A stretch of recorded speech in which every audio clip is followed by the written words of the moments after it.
BFM Business, numéro 1 sur l'économie. Et vous le savez, sur BFM Business, notre préoccupation, c'est de vous offrir un très large spectre d'analyse et donc de donner la parole à tout le monde. Olivier Delamarche pour mettre les points sur les i. Bonjour Olivier. Bonjour. Associé gérant chez Platinium Gestion et ce dossier chypriote sur la table. Je le disais tout à l'heure, on nous a vendu pas de FMI en Europe, on nous a vendu pas de défaut grec, on nous a vendu une BCE droit dans ses statuts qui ne ferait pas de politique non conventionnelle, on nous a vendu des dépôts protégés et l'impression désormais que tout ce dont on nous a dit ça n'arrivera pas se produit finalement toujours. Et oui, on prend les gens pour des cons et ça marche. Bon. Fabuleux. L'analyste du chypriote. Là, c'est un vrai braquage. C'est un vrai braquage. On braque, vous avez des dépôts, on vous braque. On ferme les banques et puis on dit après, on va prendre... On rappelle, les banques étaient fermées, les sites internet ont été clos à la demande de la Banque centrale et pour le moment, on rouvre pas. C'était fait exprès. Donc on va vous braquer d'office, comme ça... parce que des fonctionnaires de la Troïka l'ont décidé, et on va vous braquer. Alors évidemment, c'est plus facile, c'est plus rapide que de lever l'impôt. Hein, c'est un impôt, c'est sûr que c'est ultra efficace. C'est très efficace. Bon, maintenant, si les gens réfléchissent un tout petit peu, je pense que d'abord à Chypre, vous allez avoir un besoin à nouveau de 10 milliards dans quelques mois, hein, puisque tout le monde va retirer ses sous, ou alors ils sont fous, parce que forcément ça va continuer. Ça n'est que le premier braquage. Le tonneau des Danaïdes. Et comme d'habitude, hein, je veux dire, j'apprends rien à personne. Et moi aujourd'hui. Je suis portugais, espagnol ou italien ou même français, je me pose des questions sur mon épargne. Hein, j'ai des sous en banque. Qu'est-ce qui empêche demain matin, Monsieur Hollande, une fois qu'il se sera retourné, parce que là pour l'instant il voit rien, la crise elle est dans son dos, donc il voit rien, mais une fois qu'il se sera retourné, qu'est-ce qui l'empêche de faire exactement la même chose ? Une fois qu'on aura bien tapé sur tout le monde avec les impôts et que les impôts ne rentrent plus, eh bien la solution, visiblement, c'est le braquage à la chypriote. Il faut aussi baisser les dépenses. C'est le braquage. Oui, mais enfin pour l'instant, elle baisse pas beaucoup les dépenses. Donc c'est le braquage à la chypriote et c'est donc voilà. Alors maintenant, si on peut se livrer à quelques petits calculs, malheureusement, il y a que 2000 milliards de dépôts en France. Bon. C'est pas de bol, il y a 2600 milliards de dettes.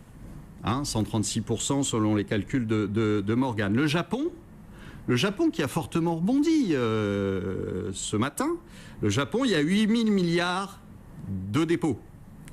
Pas de bol, il y a 15 000 milliards de dettes. Donc qu'est-ce qu'on fait une fois qu'on a braqué tout le monde ?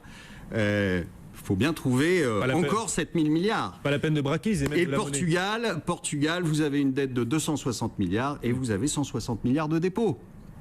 Donc il y avait bienvenue, donc continuez à mettre vos sous dans l'assurance vie, continuez à mettre vos sous dans le livret A, continuez à mettre vos sous dans les banques.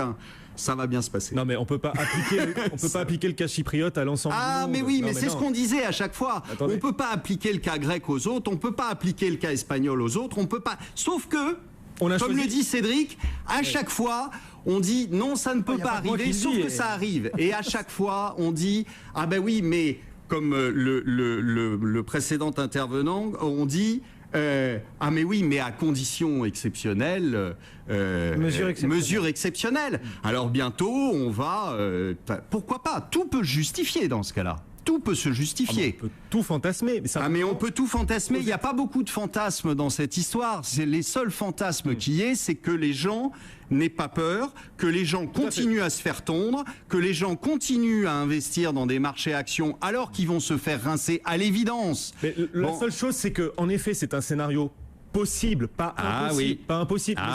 C'est pas une fatalité, Olivier. Non, c'est pas une fatalité, mais il y a un moment où vous avez tellement de dettes que de toute façon, il faudra bien la régler d'une manière ou d'une autre. Or, c'est pas avec la croissance que vous allez avoir que vous allez la régler. Donc, il faudra bien se poser la question à un moment ou à un autre de la diminuer. Alors, j'ai appris là, avec effarement, que ça y est, ça allait mieux aux États-Unis. Moi, j'ai pas vu les mêmes chiffres. Visiblement, on doit pas lire les mêmes chiffres. Mais j'ai pas vu le mieux aux États-Unis. Mais aux États-Unis, le jour où ils vont vraiment se poser la question de savoir comment on fait pour diminuer la dette, qui est juste astronomique aux États-Unis, qu'est-ce qu'ils vont faire? Ils vont être obligés de faire des plans qui vont être des plans récessionnistes. Et à ce moment-là, on va avoir la même chose que ce qu'on a eu en Espagne, la même chose que ce qu'on a eu en Italie, c'est-à-dire des récessions fortes aux États-Unis. Quand il y aura récession, ça voudra dire qu'ils ne pourront pas payer les intérêts d'emprunt, donc leur dette va continuer à augmenter. Et donc il y a un moment où il faudra bien la régler, le problème de dette. Ou alors on continue comme ça jusqu'à plus soif. À ce moment-là, c'est la monnaie qui partira en bas. Au moins, vous avez une vision cohérente et qui ne bouge pas. Ah, mais elle ne bouge pas parce que pour l'instant, j'ai quand même l'impression que tout ce que j'ai dit se met en place gentiment. Et puis, ça fait broncher personne. Personne ne dit, là, tout le monde trouve ça normal. Le braquage des dépôts, visiblement, c'est justifié puisqu'il y a une situation exceptionnelle. On vient de s'apercevoir quand même que Chypre, je vous le rappelle, est rentré dans l'euro en 2008. C'était pas il y a 25 ans. Oui. Et là, on vient de s'apercevoir que c'était une lessiveuse, Chypre. Ah bon? Pourquoi on ne le savait pas avant? Ouais. On ne savait pas qu'il y avait des Russes là-bas. Taper un paradis fiscal, c'est pas non plus atroce moralement. Ok, c'est pas terrible pour le petit de Chypriote. Ce qui est gênant, c'est que on n'est absolument pas réfléchi à la question de sortir Chypre. Déjà, il fallait pas le faire rentrer, mais sortir Chypre de l'Europe, non. C'est un paradis fiscal, c'est une lessiveuse, donc c'est du pénal quand même, hein, je le rappelle. Mais on leur file quand même 10 milliards. Ah ben oui, voilà. Parce que on veut absolument pas question de toucher à la religion de l'euro. Mais c'est ça. Hein, on a élu un nouveau pape. C'est le conclave, c'est le G20 maintenant.